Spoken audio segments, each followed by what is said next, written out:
नारायण नारायण। माता, पृथ्वीलोक पर ही कैसा अनर्थ हो रहा है।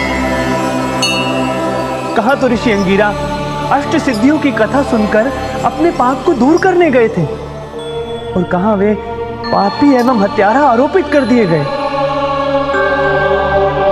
माता, सप्त ऋषियों में से एक जो सबसे श्रेष्ठ एवं अग्रज हैं, आज उनका ही जीवन संकट में घिर गया है। माता,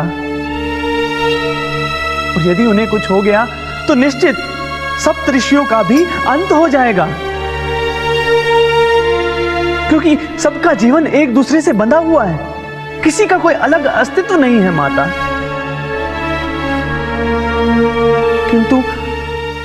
किंतु ऐसे में प्रभु हनुमान कुछ करते क्यों नहीं?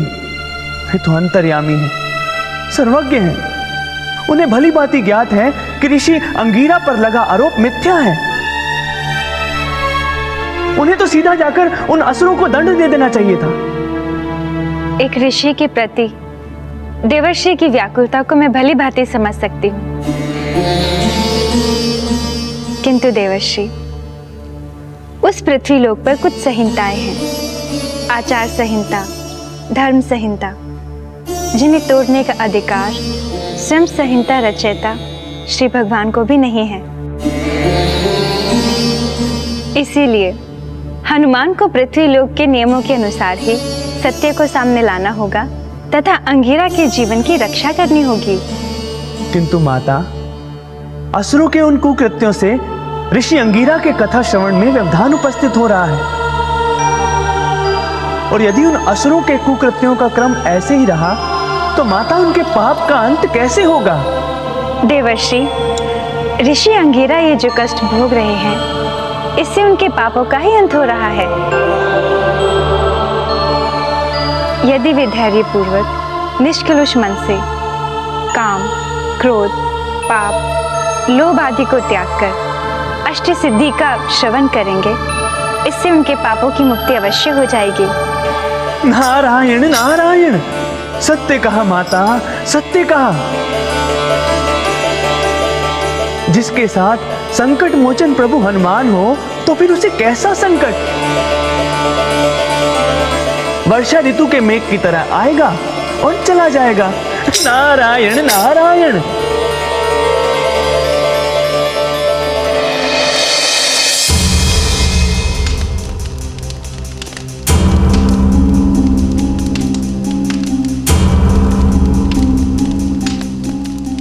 मैं ये विशेष अनुष्ठान सत्य को सामने लाने के लिए कर रहा हूँ।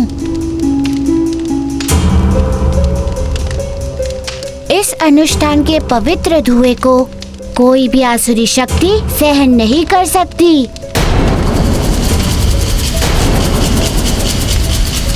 यहाँ जो भी असुर होगा तथा जिसने भी प्रसाद में विष मिलाया होगा, उसका मौलिक स्वरूप सामने आ जाएगा।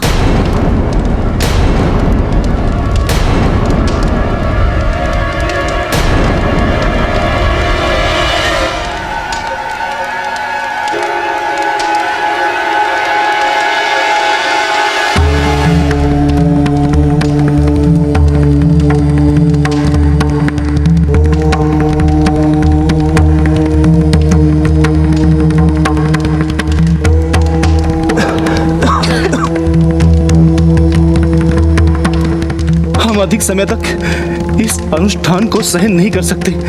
हवन कुंड की धुएं तथा इन पवित्र मंत्रों के कारण हमारी शक्ति क्षीण हो रही है।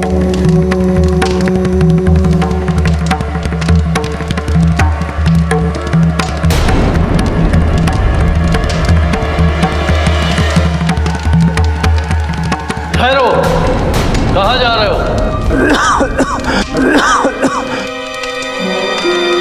रोको इन्हें, यहां से जाने ना पाए।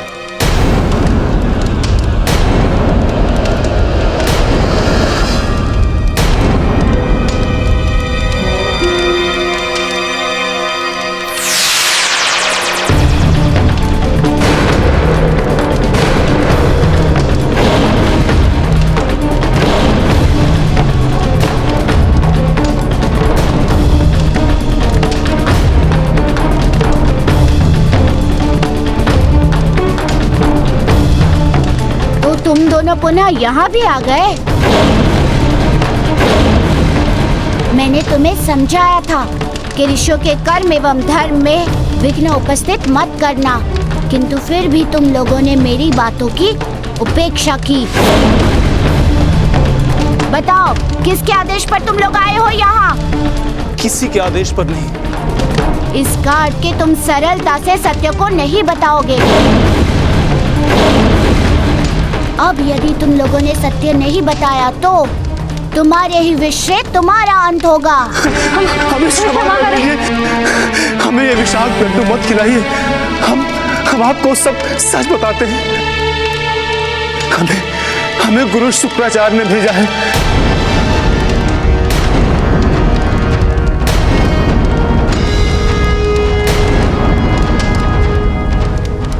इसका अर्थ ये है कि गुरुदेव शुक्राचार्य ने अभी तक अधर्म का मार्ग नहीं छोड़ा है। जाओ, जाके कह दो अपने गुरु शुक्राचार्य से कि अब यदि वो धर्म के मार्ग में बाधा बने तो उसका उन्हें उचित दंड मिलेगा। जाओ।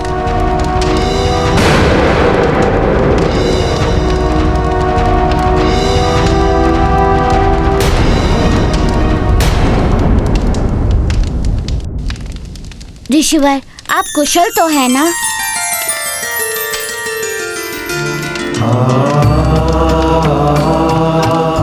हम समस्त ग्रामवासी आपसे क्षमा मांगते हैं ऋषिवर। यदि आप अगर आज ना आते तो मुझसे बहुत बड़ा अधर्म हो जाता। आपने ऋषि हत्या के पाप से हमें बचा लिया।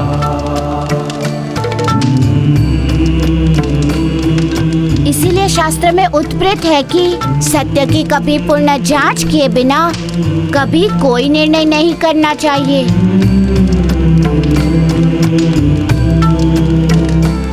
अब मुझे आज्ञा दीजिए।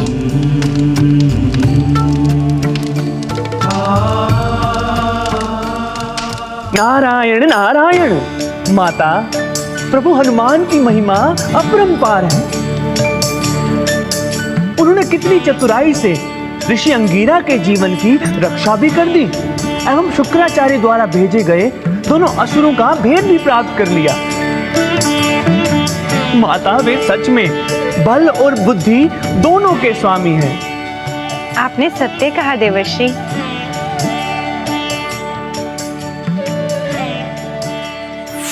प्रणाम माते।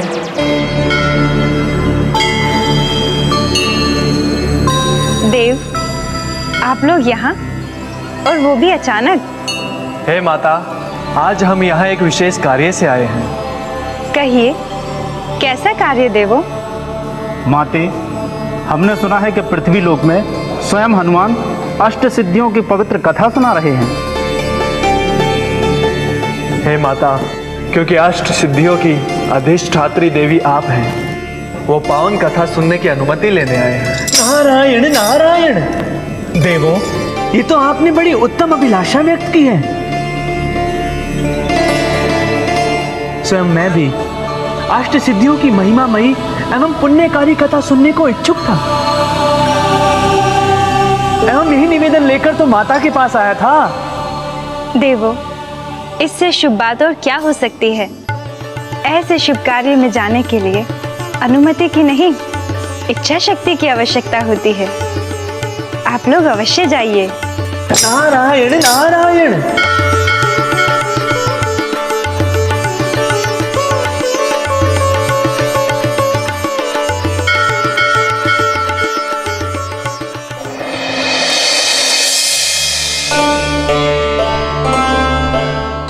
प्रभु, मैं तो अपने पाप के प्रायश्चित हेतु ये कथा सुन रहा हूँ, किंतु शुक्राचार्य का निरंतर विघ्न उत्पन्न करना ये सिद्ध करता है कि वे नहीं चाहते कि मुझे मेरे पापों से मुक्ति मिले।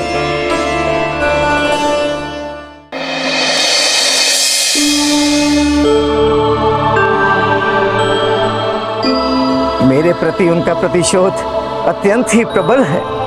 ये तो विदित है ऋषिवर। इसीलिए तो मैं चाहता हूँ कि जाकर उनसे वार्ता करूं, उनसे विनती करूं। ऋषिवर, वार्ता से कोई लाभ नहीं होगा, इसलिए आप समस्त चिंताओं को त्याग कर कथा श्रवण पर अपना ध्यान केंद्रित कीजिए। रही बात विघ्न उपस्थित करने की, तो पुण्य कार्य में जो विघ्न करता बनेगा उसे उसके कर्मों का फल अवश्य मिलेगा। आप बस केवल अपने चित्त की एकाग्रता रखिए। नारायण नारायण। अब हम यहीं से प्रभु हनुमान के श्रीमुख से अष्ट सिद्धियों की पावन एवं पाप नाशनी कथा का श्रवण करेंगे। ऋषिवर, आज मैं आपको वशीता सिद्धि की कथा सुनाऊंगा। बात उस समय की है जब मेरे गुरु सूर्य देव ने मुझे अष्ट सिद्धि प्राप्त करने हेतु माता लक्ष्मी के समीप भेजा था। जब मैं उनके समीप पहुंचा तो माता लक्ष्मी ने कहा कि अष्ट सिद्धि की प्राप्ति के हेतु मुझे संपूर्ण लोक का भ्रमण करना होगा। उनकी आज्ञा पा मैं निकल पड़ा भ्रमण पर। भ्रमण करते हुए मैं एक वन से चला जा रहा था कि तभी मुझे एक स्त्री का स्वर सुनाई दिया।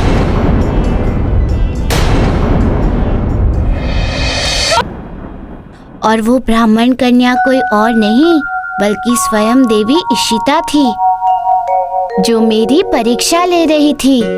वो इतना भयभीत थी कि स्पष्ट उनके मुंह से बात ही नहीं निकल रही थी। प्रभु, जब वो स्त्री स्वयं इशिता सिद्धि थी, फिर उनको किस बात का भय? परीक्षा तो किसी भी प्रकार से हो सकती है ऋषिवर। तो वो ब्राह्मण कन्या के रूप में कौन सी परीक्षा ले रही थी प्रभु? ऋषिवर, स्त्री संसार में सर्वश्रेष्ठ है, सर्वोपरि है, सर्वप्रथम है तथा सर्वशक्तिशाली भी है। स्त्री कभी भी निर्बल नहीं होती, उसके भीतर सब कुछ वास करता है, सारी शक्तियाँ, सारे संबंध और सारे भाव भी। किंतु फिर भी स्त्री ने अपना रक्षक पुरुष को कहा है और इसीलिए पुरुष ही उसका रक्षक माना जाता है। किंतु वही पुरुष कभी कभी रक्षक के स्थान पर भक्षक बन जाता है, उसे दंडित करता है, उसका अपमान करता है। और तब ऐसे में वो स्त्री लज्जावश तथा भयवश कुछ नहीं कह पाती, क्योंकि लाज की गठरी केवल स्त्री के कंधे पर ही होती है ऋषिवर।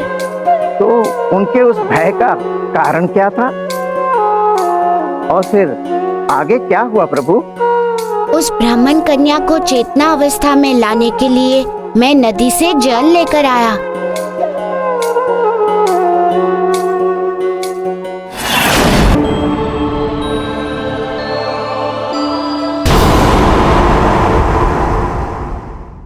ऋषिवर, इस संसार में सदा से उत्पन्न होता आया है कि पुरुष अपने बल के अभिमान में स्त्री पर अत्याचार करता है। उस पूजनीय स्त्री पर जो मनुष्य की जन्मदात्री है, जिसका सृष्टि के विकास एवं विस्तार में अमूल्य योगदान है, जिसके कारण ही पुरुष अस्तित्व में है। पुरुषों ने ये तक नहीं सोचा कि सर्व शक्तियों को अपने पास समाहित करने वाले ही स्वयं शक्तियों को अपने में समाहित करने वाली स्त्री ने ही पुरुषों को इतना महत्व दिया, उसे अपना रक्षक नियुक्त किया। मैं तो ये कहूँगा कि ये दुर्भाग्य है पुरुषों का, जिसने इस पूज्य को पूजन करने के स्थान पर उसे केवल अपने मोह की एक वस्तु समझ रहा था तथा उसके ऊपर अपने वर्चस्व को स्थापित करने के प्रयास में लगा होता है। वास्तव में ये विडंबना ही है प्रभु कि जिस स्त्री से पुरुष अपना अस्तित्व प्राप्त करता है, उसी मूल के अस्तित्व को मिटा देना चाहता है और निरंतर उसका मर्दन करते रहना चाहता है। इसीलिए तो मैंने प्रथम बार दुर्भाग्य ही कहा, क्योंकि जो भी मनुष्य ऐसा करता है उससे उसके कर्मों का फल अवश्य मिलता है तथा यही देवी इशिता की कथा का सार है। तो प्रभु, ये कथा आगे कैसे बढ़ी और क्या क्या हुआ? ऋषिवर, ब्रह्म दैत्य के भयवश ब्रह्म कन्या मुझे वहाँ से चले जाने के लिए कह रही थी। मैं उन्हें समझा ही रहा था कि तब तक वहाँ ब्रह्म दैत्य आ गया।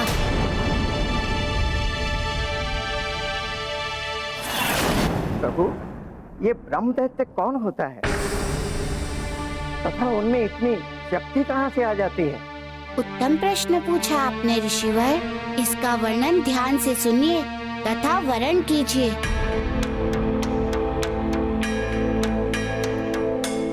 जो ब्राह्मण कुल में जन्म लेता है उसका ब्रह्म एवं कर्म दोनों ही धर्म के मार्ग पर चलने के लिए होता है।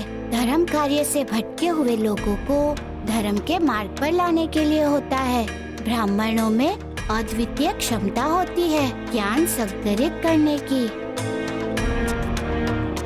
किंतु वही ब्राह्मण जब अपने ज्ञान के मध्य में, अपने विद्वता के अभिमान में धर्म के मार्ग से विचलित हो जाता है, भटक जाता है, तब ज्ञान और विद्वता परित्याग ब्रह्म दैत्य बन जाता है। इसका सरल अर्थ ये हुआ प्रभु, जिस ब्राह्मण में असली प्रवृत्ति आ जाए वो ही ब्रह्म दैत्य बन जाता है। हाँ ऋषिवर, ब्राह्मण का ब्रह्म दैत्य में परिवर्त होने का मूल यही है।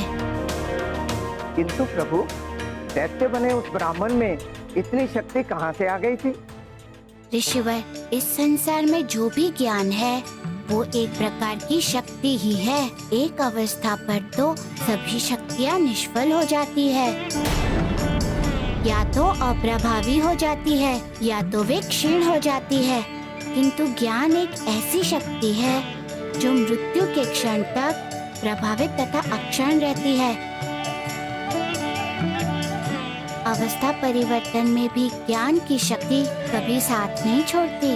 यही कारण था कि जब वो ब्राह्मण ब्रह्म दैत्य में परिवर्तित हुआ तो उसका अर्जित ज्ञान भी शक्ति रूप में समाहित हो गया। इतना ज्ञानी होने के उपरांत ऐसा प्रभु कि ज्ञानी ब्राह्मण ब्रह्म दैत्य बन जाए? ज्ञानी और अज्ञानी को बांटने वाली एक ही रेखा होती है ऋषिवर, स्वभाव और संगति।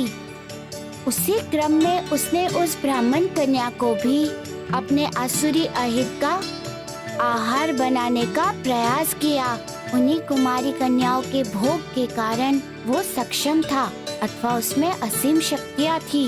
और इसी के बाद प्रभु, वो ब्रह्म दैत्य इतना शक्तिशाली था कि आपके सामने ब्राह्मण कन्या को लेके अदृश्य हो गया। ऋषिवर, ऐसा इसलिए हुआ कि उसके पास पाप की शक्तियाँ थी, और पाप की शक्तियाँ क्षणिक रूप में बहुत ही प्रभावित होती है। उनके सम्मुख ऐसा बोध होता है, धर्म की शक्ति तो कुछ है ही नहीं, धर्म की शक्ति व्यर्थ है, हमें पाप की शक्ति की शरण में ही जाना चाहिए। किंतु सत्य तो ये है कि विजय ध्वज के नीचे धर्म का पहरा होता है, और धर्म का कदापि नहीं।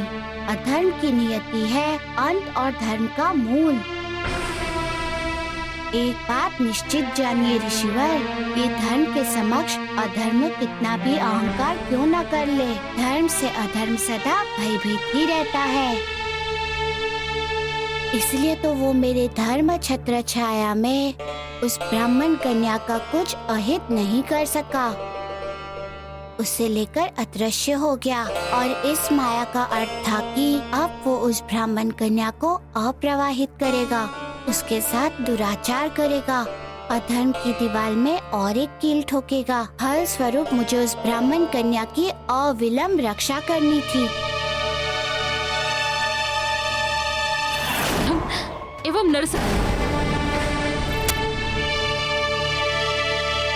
प्रभु, श्रृंगार की महिमा क्या है और ऐसा क्या कारण था कि ब्रह्म दैत्य बलि देने से पूर्व उस कन्या का श्रृंगार करवा रहा था? ऋषिवर, श्रृंगार स्त्री की पूर्णता है। श्रृंगार के बिना स्त्री अधूरी होती है। श्रृंगार के उपरांत ही स्त्री की शक्ति जागृत होती है ऋषिवर। श्रृंगार के प्रभाव में स्त्री की शक्तियाँ शुद्ध रहती है, और वो सत्य उस ब्रह्म दैत्य को ज्ञात था। इसीलिए वो उस ब्राह्मण कन्या के श्रृंगार का आदेश दिया, ताकि उसके भीतर वास करने वाली शक्तियाँ जागृत हो सके। तथा वो उन्हें धारण कर सके। स्त्रियों के श्रृंगार में इतनी शक्ति है प्रभु? तभी तो स्त्रियों के 16 श्रृंगार उपस्थित है। देवताओं भले श्रृंगार से भिन्न हो, किंतु देवियां सदैव श्रृंगार में ही रहती हैं। तब तो श्रृंगार के विभिन्न प्रसाधनों का भी अलग अलग भिन्न भिन्न महत्व होगा। हाँ ऋषिवर, सभी श्रृंगारों के प्रसाधनों का अपना अलग अलग महत्व है तथा उनकी अलग अलग उपयोगिता। वो क्या है प्रभु? ऋषिवर, हम एक एक कर आपको सबका महत्व बताते हैं। सबसे पहले प्रारंभ करते हैं पाद प्रसाधन से, जो स्त्री के पाँव में शोभायमान होता है। बिछिया। बिछिया धर्म के मार्ग से भटक जाने वाली स्त्री के लिए बेड़ी है। पायल। पायल धर्म के मार्ग पर सतत रहने के लिए अनुभूति कराती है। करधनी। करधनी उस सेना नायक के समान है जो सेना को नियंत्रित एवं अनुशासन करने का आदेश देता है। अपग ही हमारे वीर सेना है जो कभी भी दिशाहीन हो भटक सकते हैं। कंगन। कंगन ये सदैव बोध कराने के लिए होता है कि स्त्री के हाथों ही सभी कुल की मर्यादा है, श्रेष्ठ जनों के लिए सम्मान है। चंद्रहार। चंद्रहार नियंत्रित करता है हृदय को। ये बोध कराता है कि हृदय में ही भगवान है तथा हृदय में ही भाव। मंगलसूत्र का अभिप्राय है वो सूत्र जो उसके तथा उसके जुड़े परिजनों का सदैव मंगल करे। बिंदी का भी अभिप्राय है कि स्त्री की मर्यादा के साथ साथ कुल की मर्यादा सदैव उदित रहे। दैनिक भास्कर के प्रति प्रकाशमान हुए एवं सिंदूर का अर्थ है कि एक सुहागन के लिए उसके सुहाग की अक्षणिता तथा उसके सुहाग का शौर्य, जो उसकी मांग में सदा सिंदूर बन चमकते रहता है। ये है स्त्री की प्रसाधनों की महिमा। यही कारण था कि वो ब्रह्म दैत्य समस्त शक्तियों को अपने भीतर धारण करना चाहता था। हाँ ऋषिवर, यही कारण था कि उसके द्वारा कन्या के 16 श्रृंगार के उपरांत बलि देने की। तदुपरांत क्या हुआ प्रभु? तदुपरांत जब मैं उस दैत्य से युद्ध कर रहा था तब मुझे बोध हुआ कि वो नहीं, उसके भीतर कुछ और है जो मुझसे युद्ध कर रहा है। अब मेरे लिए इस सत्य का पता लगाना आवश्यक हो गया और इस बिंदु पर प्रकाश केवल वो ब्राह्मण कन्या ही डाल सकती थी। किंतु कोई अवसर मुझे दिख नहीं रहा था। तब आपने क्या किया प्रभु? अब मेरे पास प्रतीक्षा के अतिरिक्त दूसरा कोई विकल्प नहीं था। मैं उस ब्राह्मण कन्या से एकांत में मिलने की प्रतीक्षा कर रहा था। वो और तब मेरे समक्ष ये सत्य उजागृत हुआ। योगिनी की शक्ति? हाँ ऋषिवर, किंतु वो ब्रह्मदैत्य कितना मूर्ख था कि वो स्त्री रूपी काली की पूजा कर रहा था तथा उन्हें ही बलि चढ़ा रहा था। अर्थात एक और स्त्री की पूजा और दूसरी ओर उसी स्त्री की बलि। तदोपरांत प्रभु? तदोपरांत इतने अधर्म के उपरांत एक ही विधान है, दंड का। अब मेरे लिए उसे दंड देना अनिवार्य हो गया था, वो भी साधारण दंड नहीं, केवल और केवल मृत्यु दंड।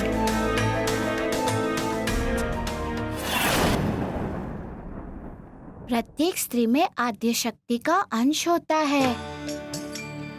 यदि आद्य शक्ति स्वरूप स्त्री न होती तो इस संसार का जन्म ना हुआ होता, और यदि कोई ऐसी स्त्री का अपमान करता है तो वो घोर पाप करता है। हमारे वेद पुराण शास्त्र उपनिषद साक्षी है इस सत्य के कि जब जब संसार में विपत्ति आई है अथवा जब जब कल्याण का प्रश्न उठता है, आदि शक्ति ही सामने आई है तथा विपत्ति को दूर किया है, संकट का हरण किया है। ऐसी कल्याणमय स्त्री को जो सम्मान नहीं करता है वो अधर्मी है। उस स्त्री का सम्मान करना, उसकी पूजा करना संसारी का धर्म है। और जो धर्म से विमुख होता है वो निश्चित ही दुख और कष्ट का भागी होता है। सत्य कहा प्रभु आपने। इसीलिए उस ब्राह्मण कन्या की रक्षा करना मेरे लिए अति महत्वपूर्ण था। इसीलिए उस ब्राह्मण कन्या की रक्षा करना मेरे लिए अति महत्वपूर्ण था। क्योंकि संकट में घिरी स्त्री की जो भी पुरुष रक्षा नहीं करता वो उसके समान ही अपराधी है। मेरे समक्ष विकट स्थिति थी ऋषिवर। उस ब्रह्मदैत्य ने उस ब्राह्मण कन्या की बलि देने की पूरी तरह तैयारी कर ली थी और इधर मेरे समक्ष उस कन्या के रक्षा की चुनौती थी। उसकी रक्षा का पूर्ण भार था। प्रभु, शरीर के 2 टुकड़े और उसके बाद भी ब्रह्म दैत्य का फिर से जीवित हो जाना कैसे संभव हो सकता है प्रभु? वो संभव हो रहा था उस योगिनी के कारण जिसे ब्रह्म दैत्य ने सिद्ध कर रखा था। इसका अर्थ है योगिनियों को सिद्ध कर लेने से मनुष्य की मृत्यु नहीं होती। क्या ऐसा करना हितकारी है प्रभु? नहीं ऋषिवर, ऐसा करना कदापि हितकारी नहीं है। योगिनी की साधना एक अनुचित साधना है। इसे साधने वाला सदैव ही पाप का भागी बनता है। तत्कालिक सुख उसे अवश्य प्राप्त होता है, किंतु अंत में वो दुखी होता है ऋषिवर। प्रभु, तो ब्रह्म दैत्य को योगिनी को साधने से लाभ कैसे हो रहा था? वास्तविकता ये है कि योगिनी अपने साधक को उसके भाग्य से अधिक नहीं दे सकती थी,